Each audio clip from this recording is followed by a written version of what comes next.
Hi everyone, Neville from NevilleTaylor.com. Hope you're all well and enjoying your Friday. Some of you hasn't begun yet, but certainly kicking in full swing here in Melbourne. So today I just wanted to share a little bit of a story with you about a major project I worked on, up until finishing up with my last employer about a year ago. And I'm an accountant, but worked in an engineering company did major construction projects, design and construct. And the project we worked on was a $400 million infrastructure project at a water treatment facility in Melbourne. And we got to a stage where the project became really tricky, and we started to, being challenged by some major technical issues. And whilst I'm not a technical person, from an engineering perspective, it obviously had other commercial and financial ramifications that I got involved in and helped everyone with. But also, you can whatever profession you're in, there is a contribution process there to the whole thing, even if it's just support or whatever, or just ideas or ratifying things. But anyway, we needed to go through a process of change to change the mindset of the design, of overcoming particular hurdles. And one of the guys on the project came up with this saying, and I'm not quite sure where he got it from, and I've just had a look on Google at it, and it seems to be quite a few situations. Anyway, the saying that he came up with, challenging everybody, was "Dare to be great."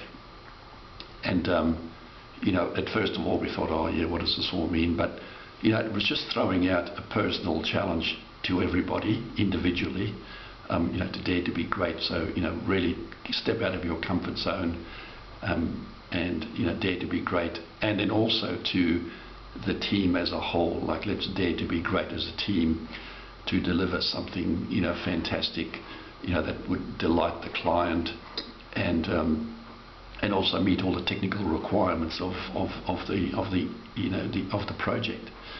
And so we embraced this concept of daring to be great. And what that brought about was a requirement for a lot of change, and that didn't sit easily with a lot of people. They had to step out of their comfort zones and embrace thinking differently for a specific length of time and for a specific reason, and then to be challenged by this concept of dare to be great. So people were challenged about, what do you mean I haven't been great up to now, or what does greatness look like? All of these things, with a whole range of emotions that people went through, to change their mindset, to go from a thing of, well, I am great, but what we're saying is we're daring you to be great, or be greater or better, or whatever. Anyway, what we did, we implemented this Dare to be Great program, and all across, everywhere in our project office and on the construction site, everywhere was this Dare to be Great thing. We challenged everybody to embrace this thing. So what I really wanted to say, just work through some of the things also that challenged people from a change perspective, and I just want to run through 5 items that we didn't use exactly, but I just looked up this, and some of these things resonated with me really well. Real practical tips to consider when adjusting to change, and whatever the change may be, whether it's it's small in your own business, or adjusting to change in relationship, or changing to a major event like a project.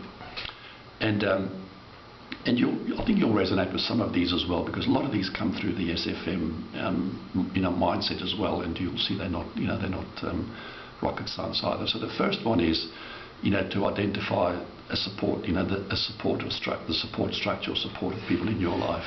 So I know we've all got that. We've got this SFM support community behind us. We've got our family, we've got friends, we've got all those sort of things that are supporting us.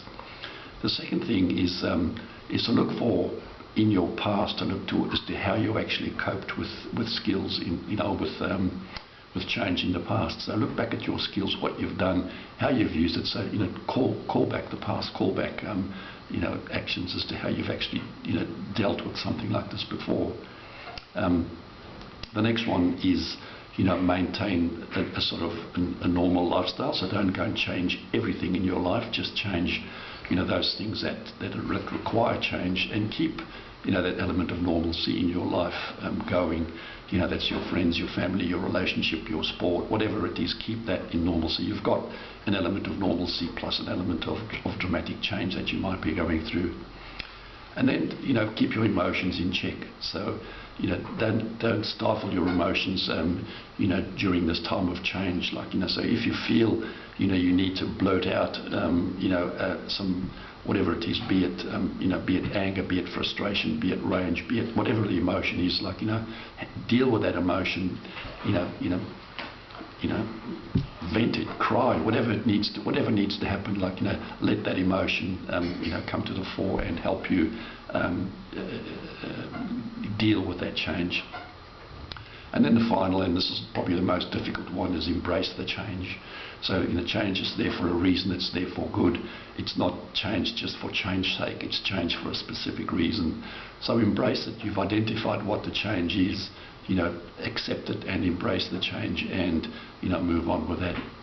So these are the sort of the things that, not exactly those, but very similar, that we embraced on our project as well, to try and talk people into embracing change and accepting it, and putting it into that challenge for them to dare to be great. So anyway, guys, I hope that resonates a bit with you, and in any aspect of your life where you may be going through change, think about these strategies and these tips to help you adjust to change. All the best, guys. Have a great Friday, and I'll see you tomorrow. Bye.